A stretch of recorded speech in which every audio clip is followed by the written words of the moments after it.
Game changer review ఇందాకే చూసొచ్చా. 6 years wait తర్వాత big screen పైన రామ్ చరణ్ ని సింగిల్ స్టారర్ ఫిలిం లో. సో నాకెలా అనిపించింది, నా పాయింట్ ఆఫ్ వ్యూ ఏంటి, నా ఒపీనియన్ ఏంటి అనేది మీతో షేర్ చేసుకుంటాను. ఎక్స్పెక్టేషన్స్ కి రీచ్ అయిందా, ఎలా ఉంది? ఆల్మోస్ట్ 4 years తీసిరు సినిమాని, అంత బడ్జెట్ పెట్టిర్రు. మరి నన్ను సాటిస్ఫై చేసిందా లేదా అనేది మాట్లాడుకుందాం. So welcome and welcome back to our channel cinematic world, and this is Shiva.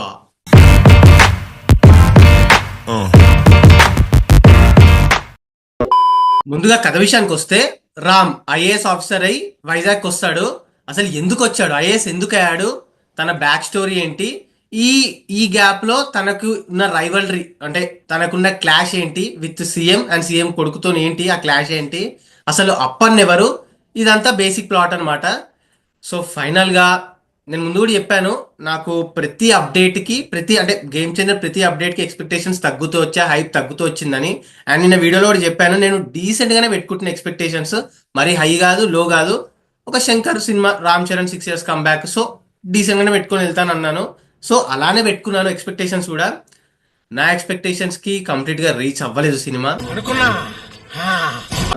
Strictly average అనిపించింది. To be honest, first half ఆ interval block Ram Charan performance తప్ప మిగతా అంతా డొల్లా, ఏం లేదాడ. ఫిల్లర్ సీన్స్ తోని, ఆ క్రింజ్ సీన్స్ తోని నడిపించేసారు. లవ్ ట్రాక్ అయితే ఘోరము. అండ్ కామెడీ కూడా వర్కౌట్ అవ్వలేదు. వెన్నెల్ కిషోర్ ఉన్నాడు, సునీల్ ఉన్నాడు, చాలా మంది ఉన్నారు కానీ పెద్ద పేలలేదు. శంకర్ వీక్ కామెడీ అని చెప్పొచ్చు. సెకండ్ హాఫ్ నుంచి సినిమా అనేది కొంచెం రేసీగా వెళ్ళింది, ఎంగేజింగ్ అక్కడక్కడ ఎంగేజింగ్ చేసుకుంటూ. And Appanna character, Appanna performance నిజంగా దాని గురించి మాట్లాడాలి. నిజంగా అవార్డ్ విన్నింగ్ పర్ఫార్మెన్స్ రామ్ చరణ్ది. చాలా చాలా చాలా బాగా చేశాడు. ఆ బాడీ లాంగ్వేజ్ కానీ, ఆ ఎంటైర్ పర్ఫార్మెన్స్ నాకు ఇంకొద్దిసేపు ఉంటే బాగుండి అనిపించింది. బట్ ఆ ఎంటైర్ స్ట్రెచ్ అంతా కూడా చాలా బాగుండే. ఆ ఫ్లాష్ బ్యాక్ కొంచెం రొటీన్ ఫ్లాష్ బ్యాక్ అయినా కూడా రామ్ చరణ్ పర్ఫార్మెన్స్ తోని లేపుతూనే ఉన్నాడు సినిమాని. ఆ పర్ఫార్మెన్స్ తో, ఆ ఫ్లాష్ బ్యాక్ అంతా. ఆ ఫ్లాష్ బ్యాక్ లో శ్రీకాంత్, రాజీవ్ కనకాల, ఆ, అంజలి, మెయిన్ అంజలి, రామ్ చరణ్ చాలా బాగా చేశారు. ఆ ఇంటర్సెట్స్ బాగున్నాయి. అండ్ సెకండ్ హాఫ్ లో కొన్ని సీన్స్ బాగున్నాయి, cat and mouse game type engaging అనిపించింది. బట్ ప్రిడిక్టబుల్ గా ఉండే స్క్రీన్ ప్లే అంతా, అంటే నీకు చాలా ఈజీ గెస్ చేసేస్తావు. అండ్ ఇది చెప్పాలి, లాస్ట్ క్లైమాక్స్ అయితే చాలా ఇల్లాజికల్, చాలా సినిమాటిక్ లిబర్టీస్ తీసుకున్నారు అనిపించింది. చాలా నిజంగా అసలు ఇది పాసిబుల్ అనిపిస్తుంది. స్టిల్ మొత్తం సెకండ్ హాఫ్ కూడా రామ్ చరణ్ పర్ఫార్మెన్స్ తో సినిమాని లేపాడు. బట్ ఎక్కడ కూడా అన్ప్రెడిక్టబుల్ లాగా అనిపించలేదు. సీన్స్ అన్ని ఫెమిలియర్ గా అనిపించాయి, ముందు సినిమాలో చూసినట్టే. స్టిల్ బ్యాక్గ్రౌండ్ మ్యూజిక్, తమనన్న బ్యాక్గ్రౌండ్ మ్యూజిక్, చరణ్ పర్ఫార్మెన్స్, కొన్ని కొన్ని సీన్స్ అక్కడక్కడ బాగుండే, సినిమాని లేపుతూ వెళ్ళాయి. సెకండ్ హాఫ్, ఫస్ట్ హాఫ్ అయితే లిటరలీ స్లీప్, సెకండ్ హాఫ్ మాత్రం అక్కడక్కడ బాగుండే. ఇది పర్ఫార్మెన్సెస్ అయితే నిజంగా Ram Charan award winning performance Appanna character లో జీవించేశాడు. ఆ బాడీ లాంగ్వేజ్ అంతా బాగుండే. ఆ నత్తి కూడా చాలా బాగా సెట్ అయింది, చాలా బాగా చేశాడు. అది బాగుంది. ఇంతకుముందు కూడా చెప్పారు, అప్పన్న క్యారెక్టర్ గుర్తుండిపోద్ది ఆ కొద్దిసేపే ఉన్నా కూడా అని చెప్పి. ఇట్స్ ట్రూ, చాలా బాగుంది ఆ character. Ram Nandan is officer generation తర్వాత కూడా చాలా బాగా చేశాడు. ఇట్స్ వాజ్ డీసెంట్ అంతే. అంటే మరీ ఆ రోల్ అయితే గుర్తుండిపోయేది కాదు, కానీ అప్పన్న క్యారెక్టర్ అయితే గుర్తుండిపోద్ది. And heroine Kiara Advani, okay, she's okay. Love track అయితే అస్సలు ఎక్కలేదు.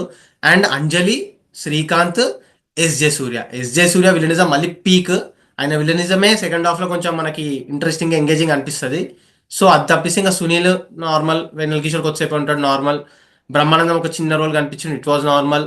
మిగతా అందరూ ఓకే ఓకే ఓకే ఓకే చేశారు. బట్ వీళ్ళు మాత్రం శ్రీకాంత్, రామ్ చరణ్, అంజలి, ఎస్ జే సూర్య, వీళ్ళు మాత్రం బాగా చేశారు. సముద్రకని కూడా ఒక చిన్న రోల్లో బాగానే ఉన్నాడు. And direction by Shankar and writing by Subbaraj. Karthik Subbaraj writing బాగుంది. అంటే స్టోరీ లైన్, ఒక చిన్న స్టోరీ లైన్ రొటీన్ ఉన్నా కూడా ఆ ఫ్లాష్ బ్యాక్ స్టోరీ లైన్ అంతా బాగుండే. బట్ డైరెక్టర్, ఒక డైరెక్టర్ శంకర్ నుంచి మాత్రం ఎక్స్పెక్ట్ చేసేది ఇది కాదు. డెఫినెట్ గా ఆయన ప్రీవియస్ ఫిలిమ్స్ కంటే బెస్ట్ ఫిల్మే. భారతీయ 2 కంటే కూడా, అండ్ ఐ కంటే కూడా ఓకే బెటర్ ఫిలిమే. కానీ to it's not a comeback film. ఈ మూడింటి సినిమాల కంటే బాగుంది, 2.0 కంటే బాగుంది, ఐ కంటే బాగుంది, భారతీయ 2 కంటే బాగుంది. కానీ శంకర్ నుంచి ఎక్స్పెక్ట్ చేసేది ఇది కాదు. చాలా ఫిల్లర్ సీన్స్ తో, అసలు శంకర్ సినిమాలో ఫిల్లర్ సీన్స్ ఏందబ్బా అనిపించింది ఫస్ట్ హాఫ్ అంతా. అసలు ఏం రాసుకుని ఏం తీసారో. సో శంకర్ రేంజ్ ఫిల్మ్ అయితే అస్సలు కాదు. అండ్ ప్లస్ పాయింట్స్ కి వస్తే, interval block, Ram Charan as Appanna and S J Surya, second half లో కొంచెం ఎంగేజింగ్ సీన్స్ అండ్ తమనన్న background music. Minus points are first half, love track, story line, Shankar direction and lengthy movie, predictable అనిపించింది. It's and average to above average fair. సంక్రాంతికి నడిచేస్తుంది. Openings కూడా బాగానే ఉన్నాయి అన్నారు. ఈవినింగ్ వీడియోలో మాట్లాడుకుందాం అది. సో ఓవరాల్గా నీ ఎక్స్పెక్టేషన్స్కి రీచ్ అయిందా బ్రో అంటే అవ్వలేదు. But still it's a watchable movie.